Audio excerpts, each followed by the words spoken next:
pinagtatalunan ng mga tao noon ay kung ang Panginoong Hesus ba ang Kristo. Hindi kung ang Panginoong Hesus ba ay Diyos o hindi. Maliwanag po sa mga Hudyo, kapwa mga alagad ng Panginoong Hesukristo o hindi, gaya ng mga kumalaban sa Kanya. Halimbawa po, ang mga Pariseo. At kahit man ang mga Samaritano, alam po nila, mga kaibigan, na iisa lamang ang tunay na Diyos. At iyon ay hindi po ang Panginoong Hesukristo, kundi po ang Ama lamang.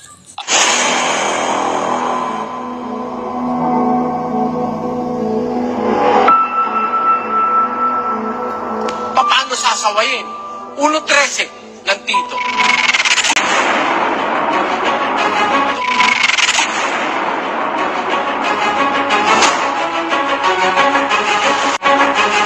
Sawayin mo, may kabaksikan sila upang magpakagaling sa pananampalataya. Gusto mong gumaling ang tao?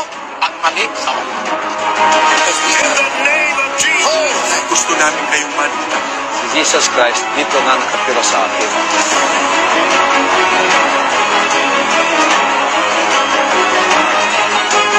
Ang pagmamahal sa kapwa, pati yung nasa labas ng iglesia nila, pinakikialamang hatulan. Sa Biblia, ang sabi ni Pablo, sa labas, Diyos ang humahatol. Pag walang kukontra sa mali, lahat ng tao maniniwala sa mali.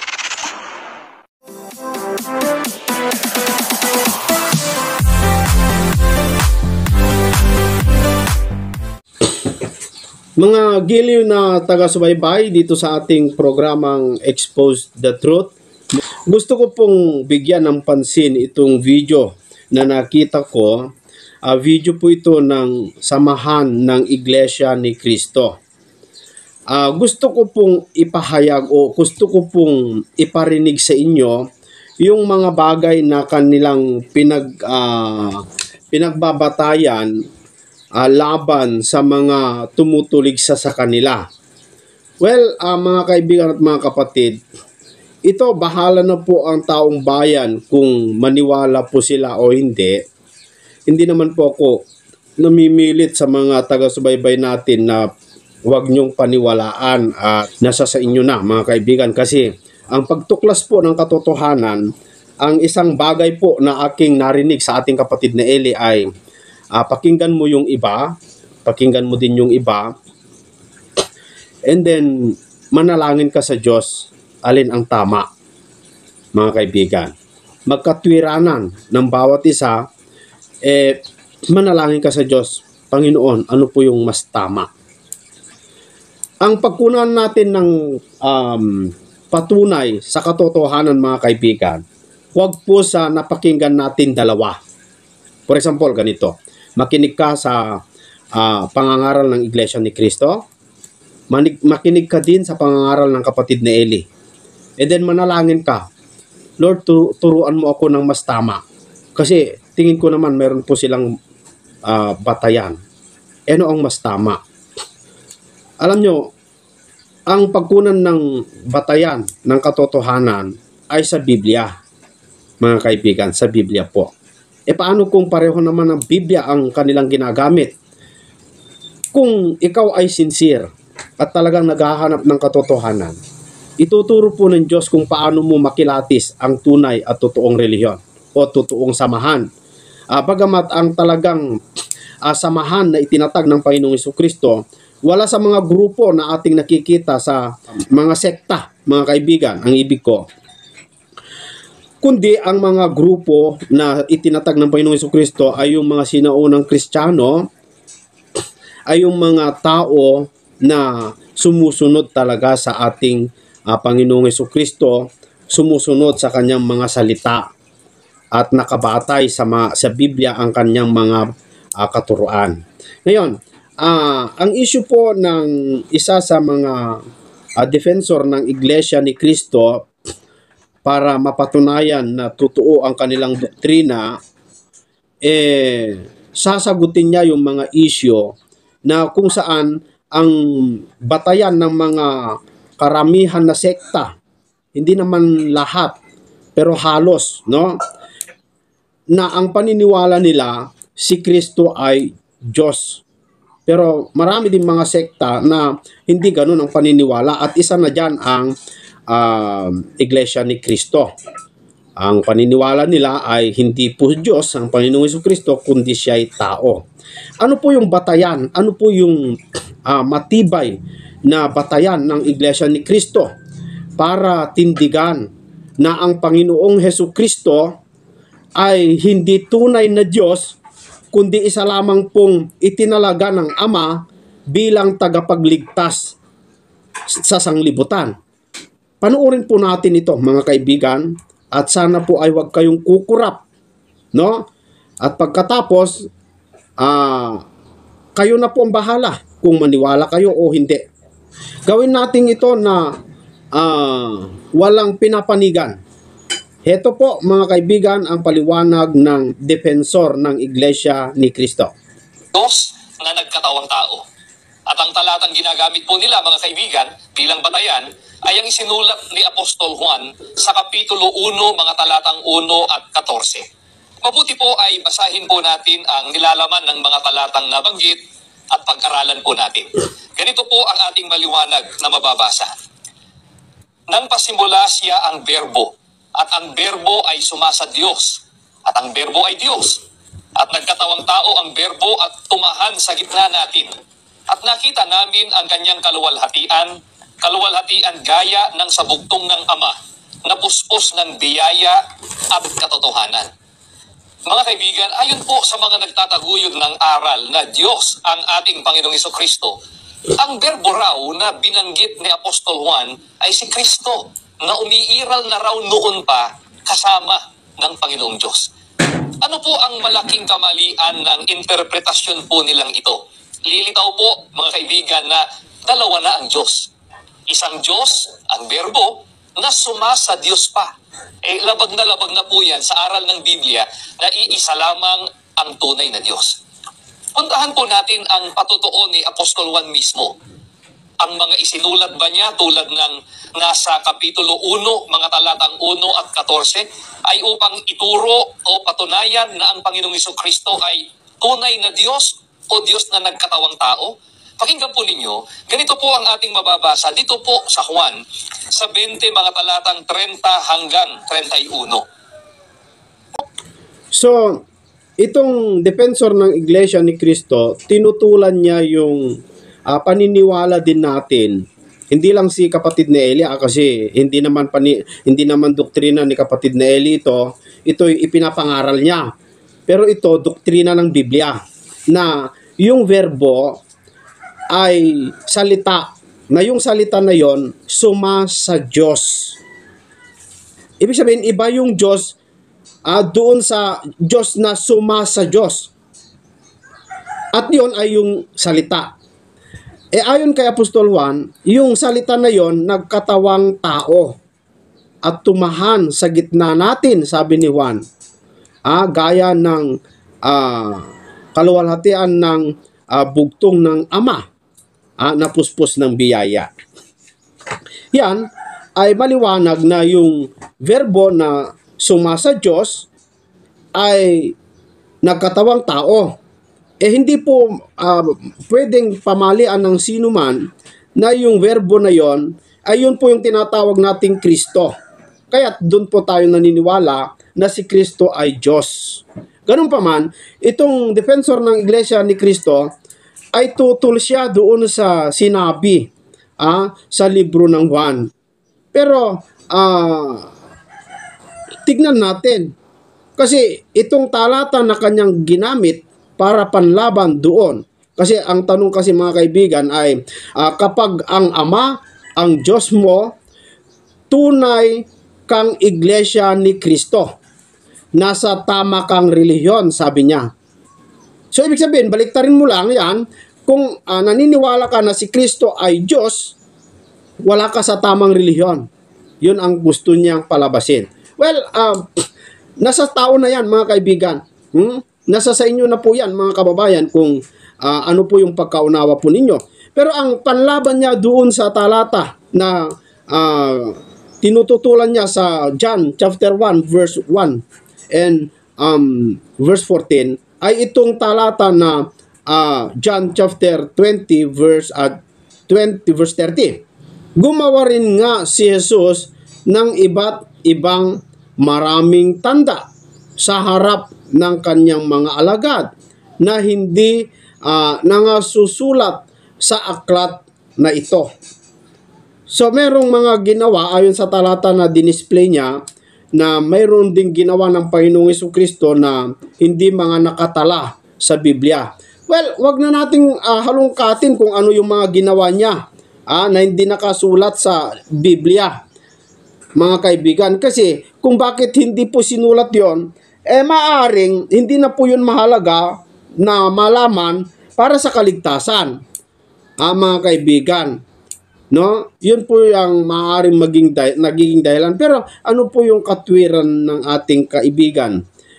Kung bakit ginagamit niya itong bilang panlaban doon sa John 1:1 at saka sa verse 14. Pakinggan natin.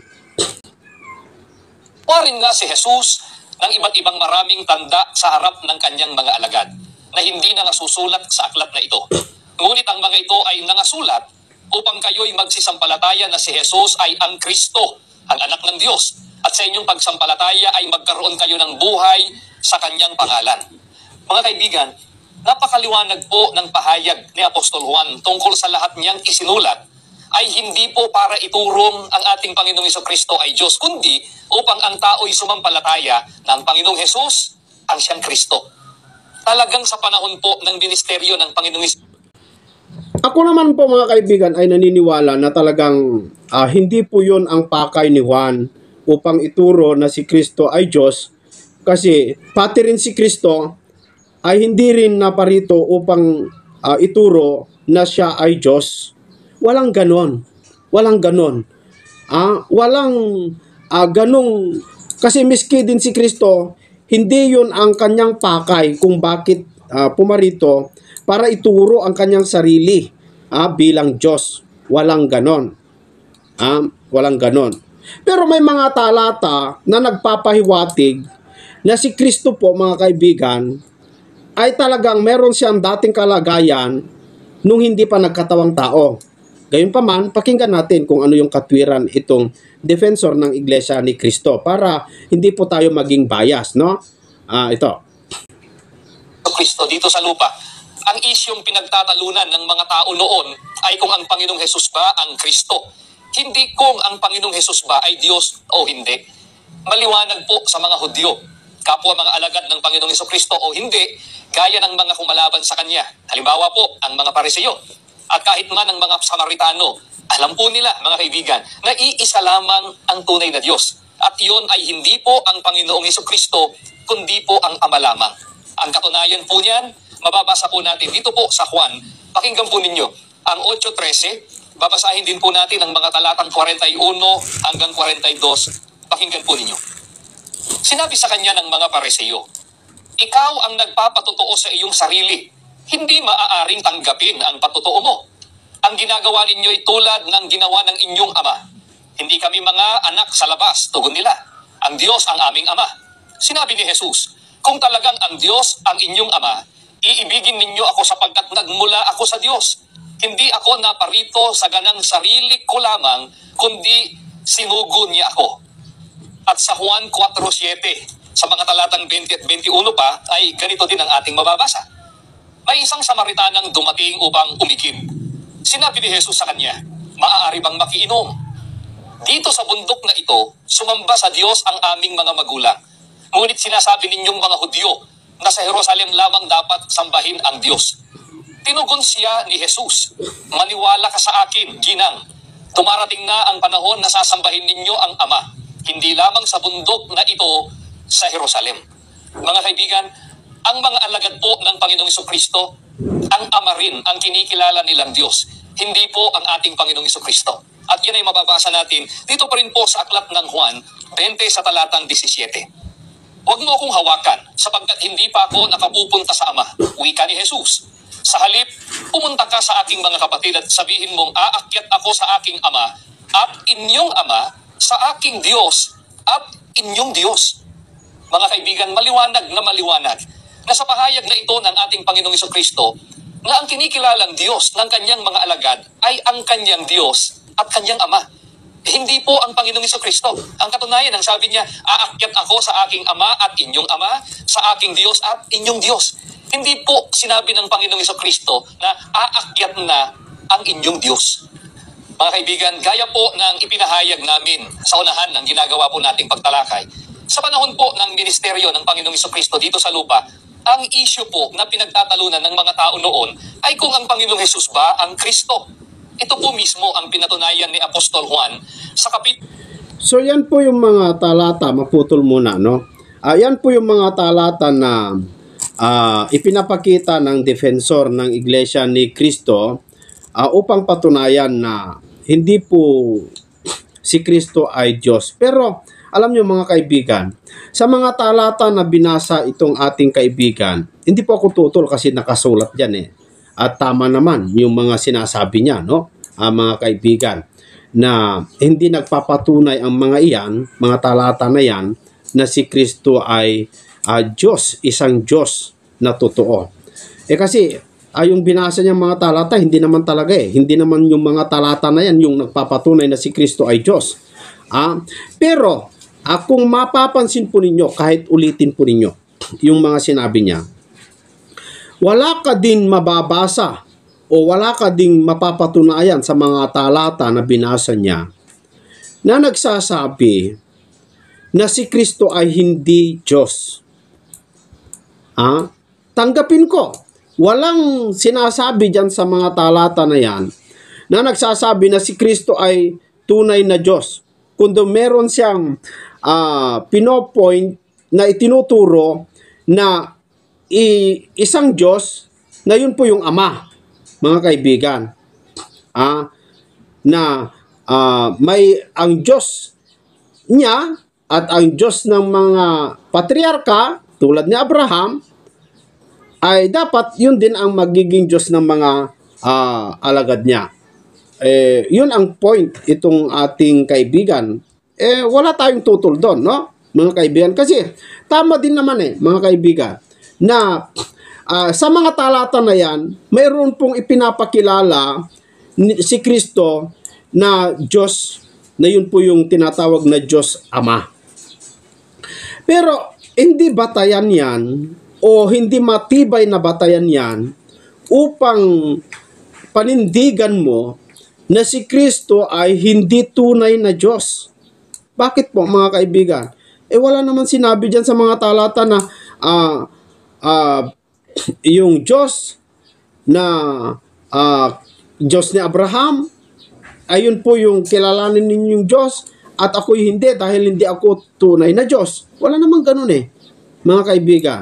Kasi kung napansin po ninyo doon sa binasa niya sa chapter 8 ng Juan kanina, sabi ni Kristo ay hindi ako naparito ayon sa aking sarili.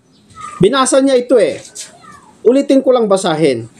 Sinabi sa kanila ni Jesus, ito ang sabi ni Jesus sa mga Fariseo, no? Yung mga Hudyong hindi sumasang-ayon sa kanya.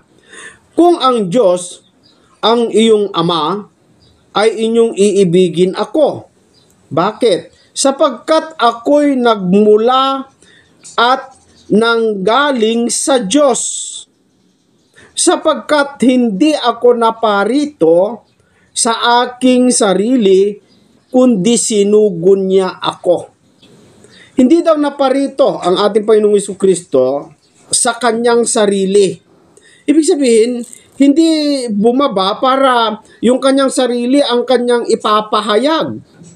Dahil siya ay sinugo lamang po, kung sinugo ka, kung ano lamang po yung mga bagay na dahilan kung bakit ka sinugo, di yun po yung sabihin mo. Ang isa sa mga sinabi yung nagsugo sa kanya, ay ipakilala yung nagsugo sa kanya. Ginawa naman ng ating Panginoong Jesucristo. Wala namang ibang purpose ng Panginoong Jesucristo para pumarito sa lupa, kundi gawin ang utos ng nagsugo sa kanya. Kaya hindi batayan yung mga sinasabi ng ating kaibigang Iglesia ni Cristo na si Kristo ay hindi Diyos, kasi wala kang mababasa dyan na si Kristo ay hindi Diyos. Ganun pa man, ulitin ko mga kaibigan, bahala na ang mga nanonood. Tuloy natin. Kapitulo 20, mga talatang 30 hanggang 31. Ano-ano po ba ang mga katunayan nito sa Ebanghelyo? Pakinggan po ninyo. Dito pa rin po sa Juan, sa 7 sa talatang 41, ganito po ang ating maliwanag na matutunghayan. Pakinggan po ninyo. Datapot sa karamihan ay marami ang nagsisampalataya sa Kanya at kanilang sinasabi, pagparito ng Kristo ay gagawa pa ba siya ng lalong maraming tanda kaysa mga ginawa ng taong ito? Sinasabi ng mga iba, ito nga ang Kristo. Datapwat sinasabi ng ilan, ano sa Galilea baga manggagaling ang Kristo? Mga gili po naming mga taga-subaybay, ito po ay isa sa mga tagpo na ang ating Panginoong Jesucristo ay nangangaral sa mga Hudyo na nasa Jerusalem. Marami po ang sumampalataya na ang ating Panginoong Jesus ay ang Kristo. Ngunit ang iba po ay tumanggi na kilalanin siya bilang Kristo. Kaya nga po ang pahayag po nila, mga kaibigan, ano sa Galilea baga manggagaling ang Kristo? Sa iba pong pagkakataon, samantalang naglalakad sa portiko ni Solomon ang ating Panginoong Hesus, ganito ang sinabi sa kanya ng mga Hudyo. Pakinggan po ninyo. Babasahin po natin dito pa rin po sa aklat ng Juan sa 10:24. Nilibot nga siya ng mga Hudyo at sa kanya'y sinabi, hanggang kailan mo pa baga pag-aalinlanganin kami? Kung ikaw ang Kristo, ay sabihin mong maliwanag sa amin. Mga giliw po naming mga taga-subaybay, maging ang mga Samaritano, ito rin ang isyu sa kanila kung sino ang Kristo. Ang katunayan, ganito pong ating mababasa. Dito po sa Juan pa rin, sa 4:25, babasahin din po natin ang talatang 29. Sinabi sa kanya ng babae, nalalaman ko na paririto ang Mesyas, ang tinatawag na Kristo. Na pagparito niya ay ipahahayag niya sa amin ang lahat ng mga bagay. Magsiparito kayo. Tingnan ninyo ang isang lalaki na nagsabi sa akin ng lahat ng mga bagay na aking ginawa. Mangyayari kayang ito ang Kristo. Mga kaibigan, ito po ang pangyayari. Noong patungong Galilea ang Panginoong Jesucristo at kailangan niyang dumaan sa bayan ng Samaria kung saan nagpahinga siya sa tabi ng isang balon at humingi ng tubig na maiinom sa isang babaeng Samaritana. Samantalang kausap ng babae ang Panginoong Jesucristo, sinabi niya, nalalaman ko na paririto ang Mesyas, ang tinatawag na Kristo. At makaraang sabihin ng Panginoong Jesucristo sa babae ang mga bagay na kanyang ginawa, nagtungo po ang babae sa bayan at sinabi sa mga mamamayan roon, tingnan ninyo ang isang lalaki na nagsabi sa akin ng lahat ng mga bagay na aking ginawa. Mangyayari kayang ito ang Kristo? Hindi po ba't napakaliwanag, mga kaibigan, na sa mga talatang sinitas natin na talagang ang Ebanghelyong isinulat ni Apostol Juan ay upang patunayan na ang Panginoong Jesus ang Kristo? Kaya hindi po ang itinuro ni Apostol Juan sa Kapitulo 1, mga talatang 1 at 14, ay ang doktrina ngayon ng Iglesia Katolika Romana at mga Protestante tungkol sa tinatawag po nilang inkarnasyon. Mga kaibigan, ipagpapatuloy po natin ang ginagawa po nating pagtalakay. Magbabalik po kami. So, ayan, gumamit ng mga talata para maging batayan na si Kristo ay hindi Diyos. Pero ulitin ko mga kaibigan, wala na namang matibay na batayan doon sa kanyang mga inilatag na talata upang patunayan na si Kristo po ay hindi tunay na Diyos. Wala, mga kaibigan, wala. Wala kang makikitang matibay na batayan doon na si Kristo ay hindi tunay na Diyos, mga kapatid. Ang tinutukoy sa mga talata na sinasabi niya ay yung dahilan kung bakit naparito ang Kristo. Si Kristo naparito bilang Kristo, hindi bilang Diyos. Tandaan po nyo yan, mga kaibigan, para hindi po tayo malito. Si Kristo, inutusan ng Ama para maging Kristo. Ano ibig kong sabihin? Yung Kristo kasi, ibig sabihin, tagapagligtas, Misaya. Kaya nga, ang mga talata na kanyang binabanggit, mga kaibigan, ay tungkol po doon sa propesiya na darating na isang batang tagapagligtas. Litong-lito ang mga alagad kung sino talaga yung Kristo na parating na magiging tagapagligtas. Kasi nalilito po sila. Tinatanong nila sa ating Panginoong Jesucristo kung ikaw ba yung inutusan para maging tagapagligtas? Siyempre sinasagot lang ng ating Panginoong Jesucristo. Ang ibig kasi ng mga kaibigan nating Iglesia ni Cristo, nung naghahanap itong mga alagad, kung sino po talaga ang Mesaya o tagapagligtas, ang gusto nilang sabihin, ikaw ba talaga ang Kristo? Yun po ang tanong. Ang gustong palitawin ng mga Iglesia ni Cristo para isagot ni Kristo sa mga apostol, dapat para maniwala sila na si Kristo ay Diyos, ako ang Diyos. Hindi naman po yung tanong.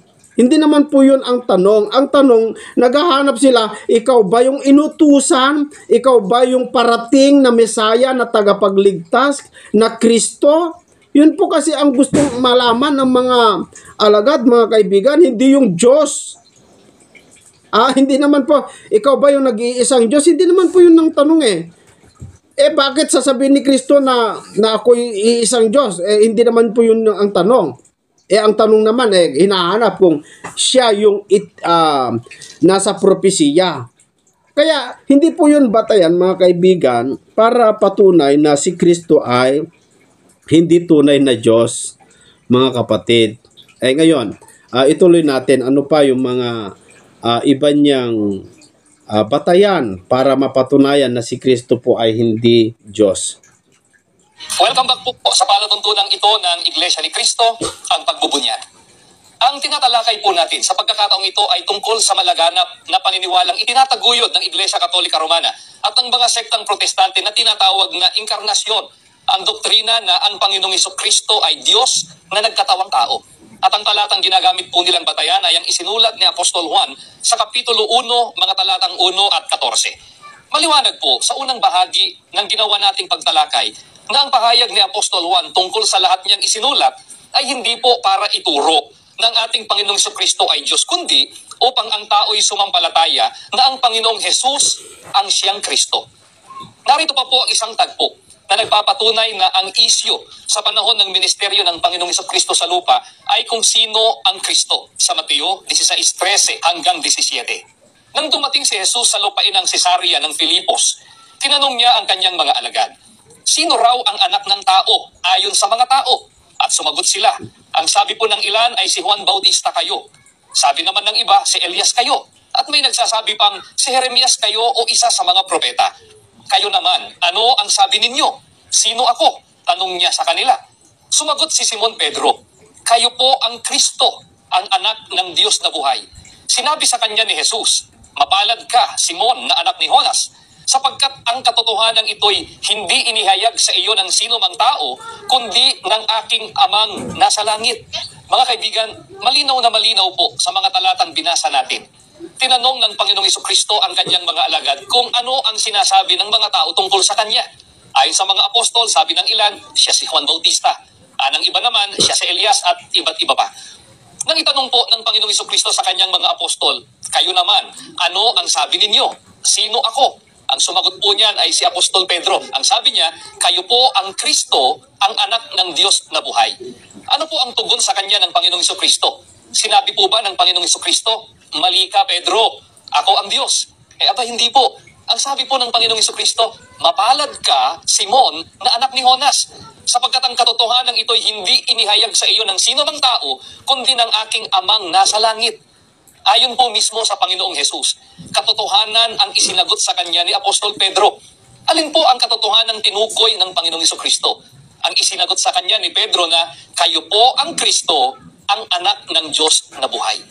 Mga kaibigan, pag-usapan naman po natin at pagtuunan ng pansin, ang mga nagtataguyod ngayon ng aral na ang Panginoong Jesucristo ay Diyos na nagkatawang tao.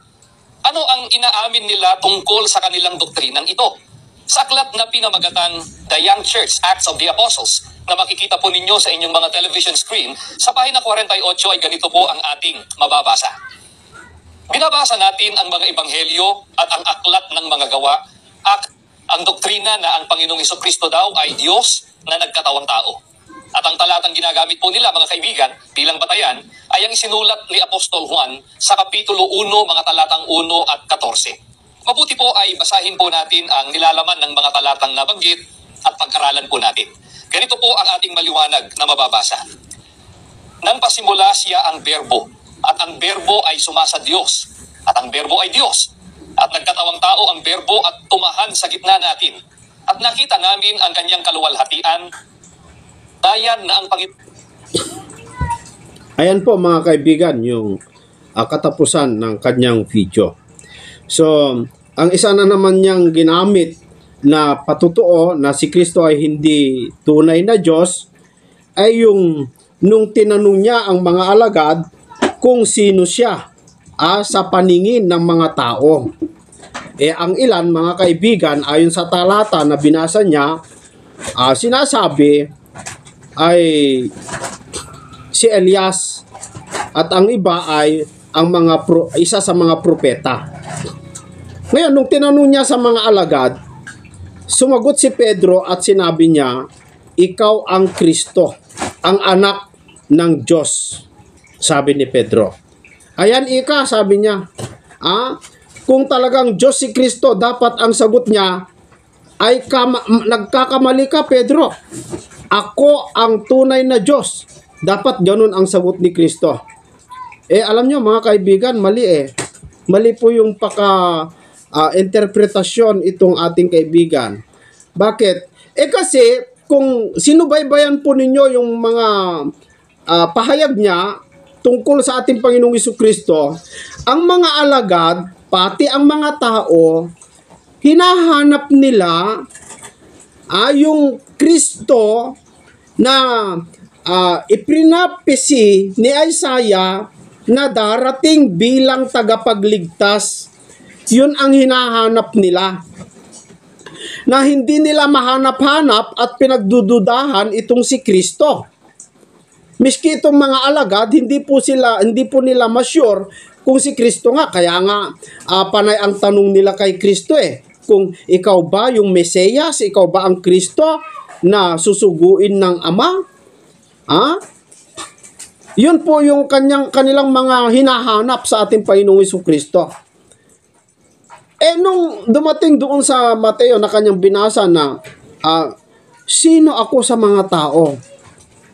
Ang tinutukoy doon o ang konteksto ng usapan doon kung sino ang pagkakilala ng mga tao kay Kristo, kung nadidiwaan nila o nakikita nila na si Kristo nga yung darating na ipapanganak sa isang babae, mga kaibigan.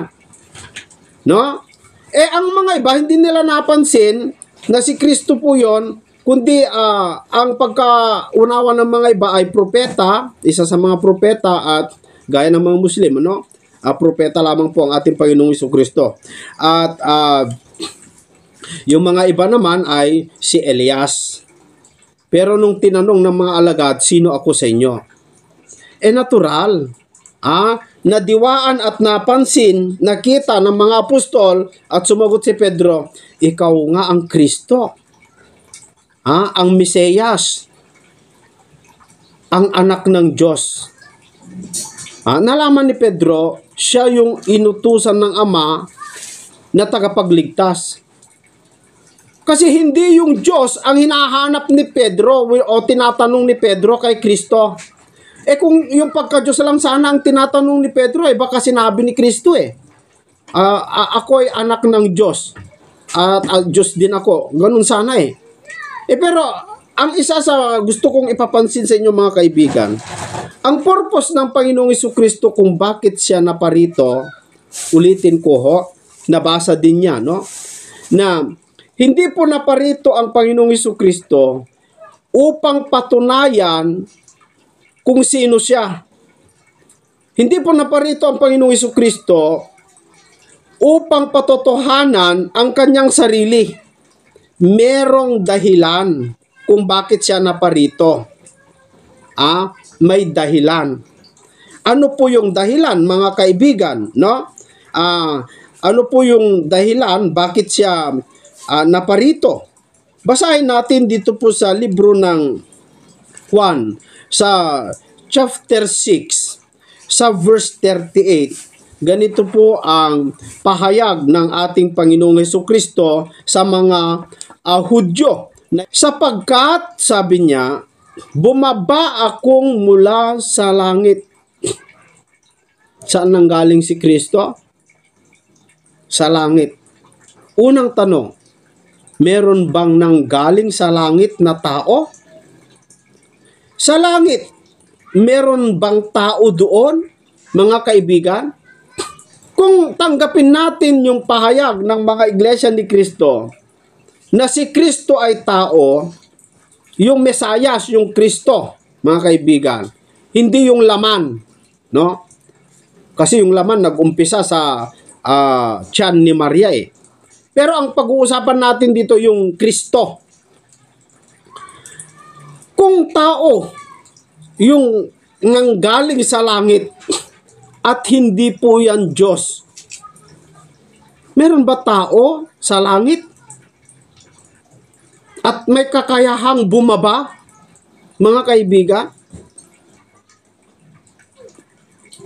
Tiyak na wala. Eh sino yung nanggaling sa langit na nagkatawang tao? Yung salitang nagkatawang tao ay hindi po talaga tao yun eh. Ayon sa aking pagkaunawa. Maliban lang kung tanungin mo sa mga iglesia ni Kristo. Ngayon, tuloy ko yung talata, no? Sapagkat bumaba akong mula sa langit. Para saan? Hindi upang gawin ko ang aking sariling kalooban. Hindi daw bumaba si Kristo mula sa langit, kundi gawin niya ang kanyang sariling kalooban. Ano ang gagawin niya? Kundi ang kalooban ng nagsugo sa akin. At ito ang kalooban ng nagsugo sa akin. Ano? Na sa lahat ng ibinigay niya sa akin ay huwag kong iwala ang sino man kundi ibangon sa huling araw. 40. Sapagkat ito ang kalooban ng aking Ama, na ang bawat nakakakita sa anak at sa kanya'y sumampalataya ay magkaroon ng walang hanggang buhay, at akin siyang ibabangon sa huling araw. Meron bang taong ganyan ang kakayahan, mga kaibigan? Bumaba raw ang Panginoong Jesucristo hindi upang gawin niya ang kanyang sariling kalooban. Meaning, wala siyang gagawin kundi kung ano lang ang ipinag-utos ng Ama ay yun lamang po ang kanyang gagawin. At kung paano ipinag-utos ng Ama, ganyan niya sasalitain. Sa libro ng Juan din, Kapitulo 12, ganito ang sinasabi ng talata. Sapagkat ako'y hindi nagsasalita na mula sa aking sarili. Sino? Kundi ang Ama na sa akin ay nagsugo. So may isinugo ng Ama, hindi mismo ang Ama. May isinugo ng Ama. At yan ay tumahan doon sa katawang tao. At yung isinugo ng Ama na yon, nagsasalita yon, hindi sa kanyang sarili. Ang sasalitain, yung salita ng kanyang Ama. Mga kaibigan, ulitin kong basahin. Sapagkat ako hindi nagsasalita ng mula sa aking sarili, kundi ang Ama na sa akin ay nagsugo, ay siyang nagbigay sa akin ng utos kung ano ang dapat kong sabihin at kung ano ang dapat kong salitain. So ayon sa talata, mga kaibigan, walang sinabi ng Ama nung inutusan niya ang kanyang anak na ipakilala mo ang iyong sarili bilang Diyos. Kasi kung meron, dapat sinabi ni Kristo yon. Pero kung ano lamang po ang pinag-utos ng kanyang Ama, ginawa ng walang labis, walang kulang, walang dagdag. Eksakto. Kung ano yung pinag-utos ng Panginoong Diyos Ama sa ating Panginoong Jesucristo, yun lamang po ang kanyang sinasabi. At kung paano sinabi ng Ama, ganyan niya sinasabi. At nalalaman ko, sabi ni Kristo sa verse 50, na ang kanyang utos ay buhay na walang hanggan. Ang mga bagay na sinasalita ko ay ayon sa sinabi sa akin ng Ama, gayon ko sinasalita. So wala tayong maaasahan na sasabihin ni Kristo o ipapangaral ni Kristo na siya ay Diyos. Bakit? Kasi mga kapatid, hindi yun ang misyon niya. Ang misyon po ng ating Panginoong Jesucristo ay upang ganapin ang dahilan kung bakit siya isinugo ng kanyang Ama. At ang isa doon, mga kaibigan, ay para bigyan tayo ng buhay na walang hanggan. Meron ba taong makakagawa noon? Ngayon, isa sa talata na sinabi ng Panginoong Jesucristo na kung patotohanan niya yung tungkol sa kanyang sarili, ganito ang sabi niya. Kasi gusto kasi ng mga kaibigan natin na Iglesia ni Kristo ay dapat patunayan ni Kristo na siya ay Diyos din. Pero dapat mapansin natin, walang ganon na misyon si Kristo kung bakit siya pumarito sa lupa. Walang ganon. Huwag niyong hanapin yon dahil walang ganong misyon ng ating Panginoong Jesucristo. Kung ano lamang po ang misyon na inutos ng kanyang Ama, yun lamang po ang gagawin niya. Huwag niyo pong hanapin yung hindi niya misyon. Ang sabi ni Kristo dito sa John chapter 5 verse 31, kung ako'y nagpapatutuo sa aking sarili, ang patutuo ko ay hindi katotohanan. Kung patotohanan niya daw yung kanyang sarili, sabihin niya kung sino siya, kung ano siya, kung Diyos siya, ang patutuo ko, sabi niya, hindi daw katotohanan. Sa mga tuwid, kailangan may magpapatutuo sa kanya na iba na hindi siya. Kasi kung siya mismo magpapatutuo sa kanyang sarili, hindi daw katotohanan. Kaya pala hindi pinatunayan ni Kristo na siya'y Diyos din, na siya'y totoong Diyos. Kasi kung patunayan niya yan, sabi dito, kung ako'y nagpapatutuo sa aking sarili, ang patutuo ko ay hindi katotohanan. Magiging kasinungalingan. Kaya pala hindi niya pinatunayan na siya ay Diyos. Sino magsasabi na si Kristo ay Diyos? Sino magsasabi, mga kaibigan, na siya ay Diyos? Kung hindi siya magpapatutuo sa kanyang sarili, sino dapat magsabi na siya ay sino magpapatutuo sa kanya, mga kaibigan? Basahin natin dito po sa unang Juan, ganito po ang sinasabi ng talata sa chapter 5 verse 9. Kung tinatanggap natin ang patutuo ng mga tao, ay lalong dakila ang patutuo ng Diyos. Bakit? Sapagkat ito ang patutuo ng Diyos, na siya'y nagpapatutuo tungkol sa kanyang anak. Ang dapat magpapatutuo tungkol sa kanyang anak para maging totoo, dapat ang Ama. Ang anak, ang patutunayan niya ay ang kanyang Ama. Yun ang misyon niya. Kaya wag mong hanapin sa kanya yung sarili niya. Kasi kung siya ay magpapatutuo sa kanyang sarili, kasinungalingan yon. Pero ang dapat magpapatutuo sa ating Panginoong Jesucristo ay ang kanyang Ama. Ano ang patutuo? O ano ang tawag ng kanyang Ama? Sa kanya, mga kababayan. Sa Hebreo chapter 1, maliwanag po ito, sinabi ng Ama sa ating Panginoong Jesucristo. Mga kaibigan, makinig po kayo. Ang Ama po ang nagsasalita dito. Sa Hebreo 1:8, ganito ang sabi ng Diyos Ama.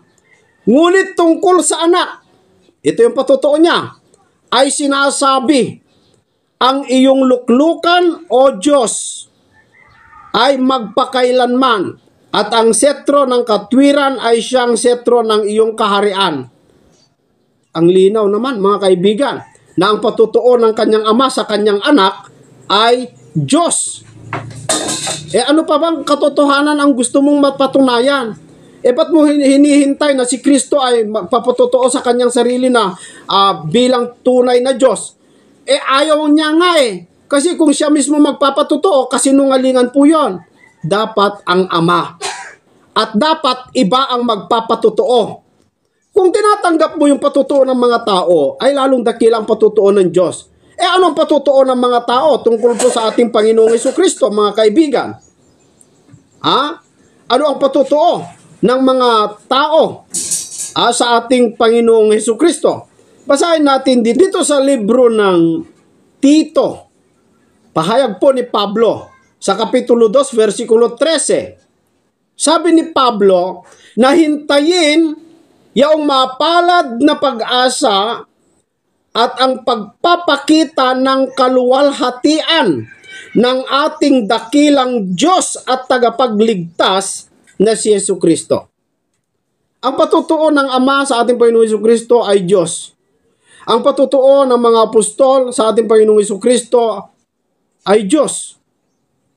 Ang gustong magpatotoo para mapatunayan at maniwala itong mga iglesia ni Kristo na si Kristo ay Diyos, dapat si Kristo. Mali, wag niyong hintayin yon. Mga kaibigang iglesia ni Kristo, kasi sabi ni Kristo, kung ako ang magpapatotoo sa aking sarili, ay hindi katotohanan. Kaya hindi gagawin ni Kristo yon. Ang dapat magpapatotoo sa Kanya, yung Ama at yung mga apostol. Mga kaibigan, ito ang patotoo ni Juan sa ating Panginoong Jesucristo. Sa libro po ng unang Juan Kapitulo 5 sa versikulo 20, sabi ni Juan, at nalalaman natin na naparito ang anak ng Diyos, si Kristo po yon. At tayo'y binigyan niya ng pagkaunawa. Sino? Si Kristo. Nagbigay ng pagkaunawa sa mga apostol. Upang ating makilala siya na totoo. Para makilala daw nila na siya yung totoo. At tayo'y nasa Kanya na totoo.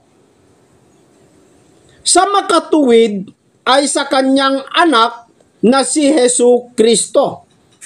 Sino si Jesucristo? Ito ang tunay na Diyos at ang buhay na walang hanggan. Maliwanag Isa pang talata na patunay, mga kaibigan, na si Kristo po ay hindi talaga tao. Dito po sa libro ng sa Galatia chapter 1 sa verse umpisahan ko sa 10, no? Sapagat ako bagay naghihikayat ngayon, sabi ni Pablo, sa mga tao o sa Diyos. O ako bagay nagsisikap na magbigay lugod sa mga tao? So, si Apostol Pablo hindi daw nagbibigay lugod sa mga tao. Kanino siya nagbibigay lugod? Kung ako'y nagbibigay lugod sa mga tao, ay hindi ako magiging alipin ni Kristo. Bakit? Sapagkat aking ipinatatalastas sa inyo, mga kapatid, tungkol sa ebanghelyo na aking ipinangaral, na ito'y hindi ayon sa tao. Sapagkat hindi ko tinanggap ito sa tao, ni itinuro man sa akin, kundi aking tinanggap sa pamamagitan ng pahayag ni Jesucristo. Yung pangangaral ni Apostol Pablo, hindi nangangaral para makapagbigay lugod sa mga tao. Kung mangangaral si Pablo, sinong nalulugod? Hindi ba si Kristo? Dahil si Kristo po ay siya yung nag-utos sa kanya para mamuno sa iglesia, lalong-lalo sa mga hintil, mga kaibigan. Hindi ba si Kristo ang nagpundar kay Apostol Pablo? Kung sumusunod si Apostol Pablo sa mga kautusan, pahayag ni Kristo,